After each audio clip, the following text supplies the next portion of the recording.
Pogledaj stoku što trpa samo da se nabaca što pre. Jel ti se sviđa ručak? Fenomenalno bre, majke mi, odlično. Prezan, majka, mnogo krompir ubija kako zove, majke mi. Ja te sad najozbiljnije pitam.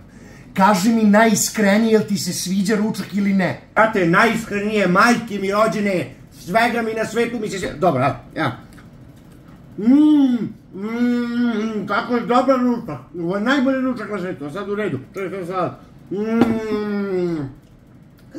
Ma ja sam bre budala najveća bre glupača, mlatim se tu ceo dan, izigravam ja domaćicu, tebi ću da spremam ručak. Budalo bre, kupi gotovo, 500 dinara pogrej, daj stoki, neki jede bre. Ja ne znam ja, jedino tebi da nacrtam, 300 puta sam ti rekao, ako ćutim i jedem, znači da je dobro. Ne mogu da njučem, da učem, da mučem, pusti me da jedem let, ma ne bre, pa neću da jedem. U redu, znala sam da ti se ne sviđa.